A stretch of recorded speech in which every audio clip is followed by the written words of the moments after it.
If you're hearing this, close your windows. Right now. All of them. Don't ask why.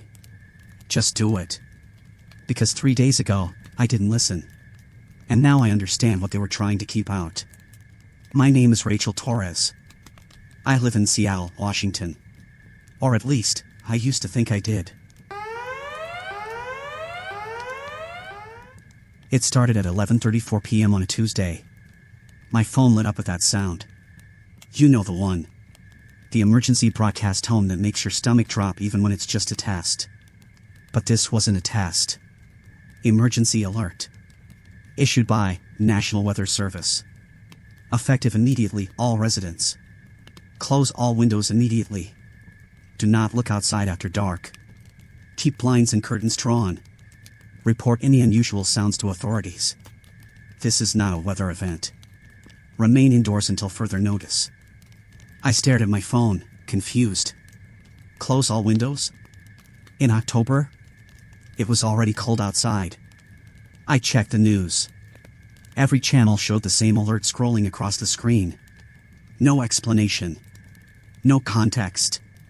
Just those instructions, repeating over and over. My apartment has floor-to-ceiling windows. I love them. That's why I pay extra for this place. The view of the city at night, the lights, the life below. But that night, something felt wrong about those windows. I got up to close them anyway. Better safe than sorry, right? That's when I noticed it. In the reflection of the glass, something moved. Not inside my apartment. Outside. I froze. My apartment is on the 17th floor. There's nothing outside these windows except air and a very long drop. The tapping came again. Gentle. Almost polite. Tap. Tap. Tap. Like someone knocking. I should have closed the window right then. I should have drawn the curtains and walked away. But I looked. There was a face pressed against the glass. Not human. Not entirely. It had eyes. Too many eyes. All different sizes, scattered across what should have been a face. Some were human. Some weren't. And all of them were looking at me. Its mouth opened. No teeth. Just darkness. An impossible void that seemed to stretch back forever. "Let me in," it whispered. The voice didn't come from outside. It came from inside my head. Like the words were being carved directly into my thoughts. "Let me in, Rachel." It knew my name. My hands shook as I reached for the window latch. To close it. To lock it. But my fingers wouldn't work properly. The thing outside pressed closer to the glass. Its too many eyes blinked in sequence, like a wave. "You're so warm," it whispered. "I've been cold for so long. Please. Let me in." The window began to rattle. Not from wind. From pressure. Like something was testing its strength. I stumbled backward, finally breaking whatever spell had held me. I grabbed the curtain and yanked it closed. The tapping stopped. But I could still hear it breathing. I called 911. The line rang 15 times before someone picked up. 911, what's your emergency? The operator sounded exhausted. Overwhelmed. There's something outside my window. On the 17th floor. It's... Have you closed all your windows, ma'am?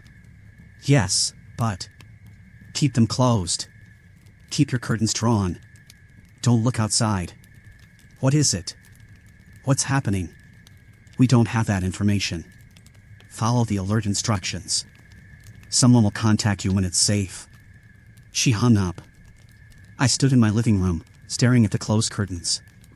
Behind them, I could hear it moving. Slowly dragging itself across the glass. Scrape.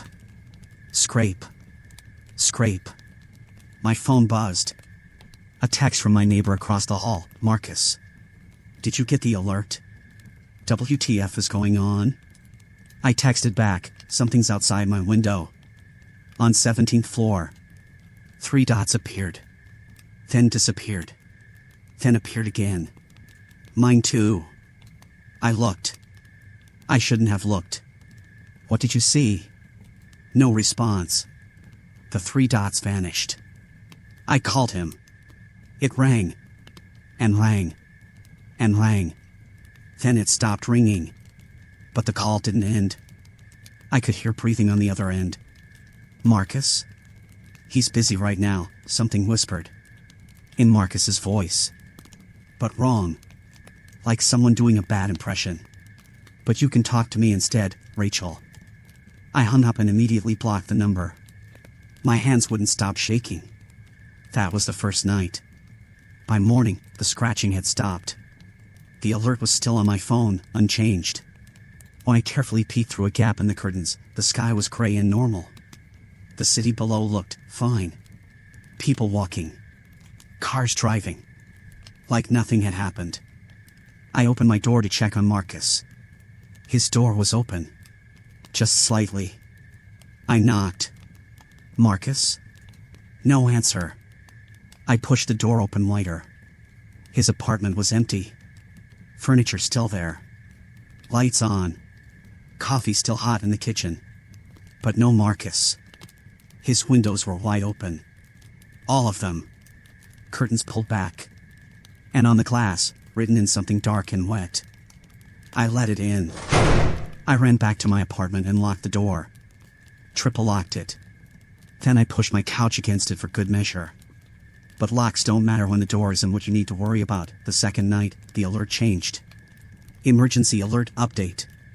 Do not open windows for any reason. Do not respond if you hear voices outside. They are not who they claim to be. Multiple disappearances reported. Stay inside. Stay away from windows. They cannot enter if you do not invite them. That last line made my blood run cold. They cannot enter if you do not invite them. Like some twisted vampire rule. Except these things weren't vampires. I sat on my couch, as far from the windows as possible. My TV was on, but it only showed the alert. Every channel. Even streaming services. Just a blue screen with white text, scrolling endlessly. At 11:34 p.m. exactly, the tapping started again. But this time, it wasn't on my living room window. It was on my bedroom window. Then my bathroom window. Then the kitchen. All of them at once. Tap. Tap. Tap. The same rhythm. Like they were coordinating. Rachel, the voice called from every direction. We know you're scared. We can help. Just open one window. Any window. We'll keep you safe. From what? I whispered to no one. From us, it answered. And then it laughed. Multiple voices laughing in unison. The sound made my teeth ache. I covered my ears, but the voices got louder. Not from outside anymore. From inside my head. You'll have to sleep eventually, Rachel. And when you do, you'll dream of us. And in your dreams, you'll open the window. You won't be able to help yourself. I didn't sleep that night. I couldn't. On the third day, I checked my phone. Social media was going insane. Thousands of posts. People from all over the country reporting the same thing. Things outside their windows. Voices calling their names. Neighbors disappearing. But here's what was strange, the posts kept getting deleted. Within minutes of being uploaded, they vanish. Accounts would be suspended. Pages would go blank. Someone was scrubbing the internet. I found one video that had been uploaded just seconds before. A shaky phone camera pointed at a window. The person filming was crying. It looks like my daughter, the woman sobbed. But she's right here next to me. She's asleep in her bed. So what the hell is that outside my window? The camera panned to show a little girl standing outside a second-story window. Perfectly still. Smiling. Then the video cut off. I refreshed. The account was gone. My phone started buzzing. Notification after notification. Text messages. From numbers I didn't recognize. Let us in.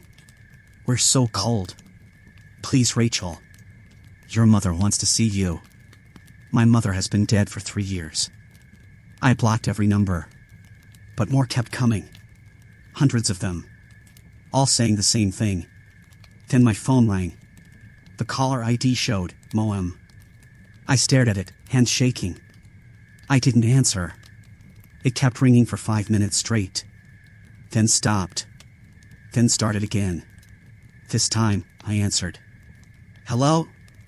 Silence. Then breathing. Heavy.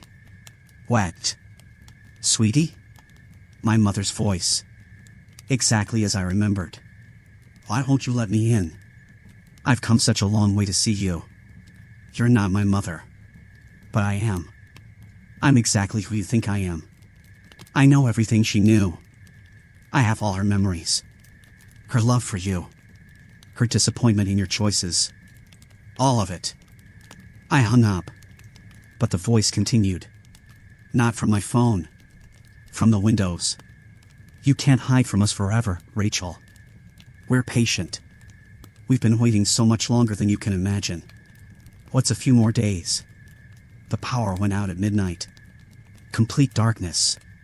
The city lights below gone. Everything silent except for the tapping. Tap. Tap. Tap. I fumbled for my phone, using its flashlight. And that's when I saw them. Faces. Pressed against every window. Dozens of them. Some human. Some not. All watching me. They didn't move. Didn't blink. Just stared. Last chance, they said in unison. Let us in, and we'll make it quick. Keep us out, and we'll take our time. I grabbed a blanket and huddled in the center of my apartment. As far from the windows as I could get. The tapping continued. All night. Never stopping. Never changing rhythm. Tap. Tap. Tap. When morning came, I found the crack. One of my bedroom windows. A thin fracture, spider webbing from the center. They were getting through. I tried to leave. Packed a bag. Headed for the door. But when I opened it, the hallway was wrong. It stretched on forever. Doors on both sides, all identical. All leading to apartments that shouldn't exist. And at the far end, something was walking toward me. Tall. Too tall. Its limbs bent backward. I slammed my door shut. I'm trapped. The glass is cracking more each hour. I can hear it. Tiny pops and groans as the fractures spread. They'll be inside by tonight. I'm recording this as a warning. If you get the alert. If they tell you to close your windows. Do it. Don't look outside. Don't listen to the voices. And whatever you do, don't fall asleep. Because in your dreams, you'll open the window. You won't be able to help yourself. Just like I couldn't. The window just broke. They're climbing through. They're smiling. They look like everyone I've ever loved. And I think I'm going to let them in.